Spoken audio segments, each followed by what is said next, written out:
పశ్చిమాసియాలో యుద్ధ పరిస్థితుల నేపథ్యంలో ప్రధాని మోదీ పొదుపు చర్యలు పాటించాలన్న పిలుపు మేరకు బీజేపీకి చెందిన ఎమ్మెల్సీ సోము వీర్రాజు తన పాత కారును పక్కనపెట్టి విద్యుత్తో నడిచే కారును కొనుగోలు చేశారు.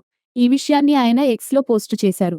ఇంధన పొదుపు, పర్యావరణ పరిరక్షణ లక్ష్యంగా దేశ ప్రజలను ప్రేరేపిస్తున్న ప్రధాని నరేంద్ర మోదీ పిలుపును ఆదర్శంగా తీసుకుని తాను కూడా పెట్రోల్, డీజిల్ వాహనాల వినియోగాన్ని తగ్గిస్తూ సాధ్యమైనంత మేరకు ఎలక్ట్రిక్ వాహనాల వినియోగం వైపు అడుగులు వేయాలని నిర్ణయించుకున్నట్లు తెలిపారు.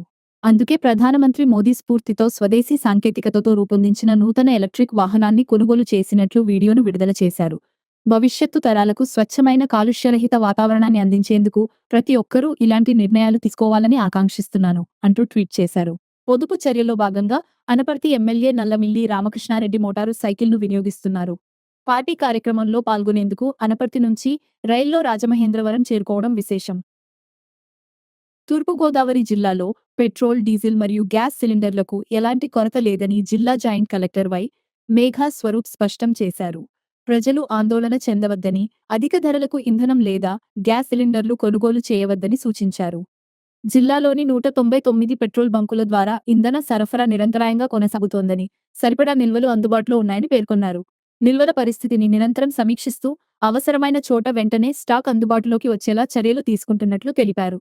అలాగే జిల్లాలోని 52 గ్యాస్ ఏజెన్సీల ద్వారా గ్యాస్ సిలిండర్ల సరఫరా కూడా సాధారణంగా కొనసాగుతోందన్నారు. ప్రస్తుతం రోజుకు సగటున 10,500 బుకింగ్లు నమోదు అవుతుండగా 12,500 సిలిండర్లు డెలివరీ చేస్తున్నట్లు తెలిపారు. బ్లాక్ మార్కెటింగ్, అక్రమ నిల్వలు, అధిక ధరలకు విక్రయాలపై కఠిన చర్యలు తీసుకుంటున్నామని తెలిపారు. ఇప్పటివరకు 228 డొమెస్టిక్ సిలిండర్లు స్వాధీనం చేసుకుని 104 కేసులు నమోదు చేసినట్లు వెల్లడించారు. పెట్రోల్, డీజిల్, గ్యాస్ సరఫరాలపై ఫిర్యాదులు లేదా సమాచారం కోసం జిల్లా control room help line number 8074661259ను సంప్రదించాలని కోరారు. ఈ రోజు జరిగిన స్వర్ణాంధ్ర స్వచ్ఛాంధ్రలో కార్యక్రమంలో భాగంగా రాజానగరం ఎమ్మెల్యే బత్తుల బలరామకృష్ణ దివాన్ చెరువు గ్రామంలో స్వయంగా రోడ్లు ఊడ్చి చెత్త ఎత్తారు. డ్రైనేజీ పూడికతీత పనుల్లో పారిశుద్ధ్య కార్మికులతో కలిసి పాల్గొన్నారు. కార్మికులతో కలిసి అల్పాహారం చేస్తూ వారి సమస్యలను ఆరా తీశారు.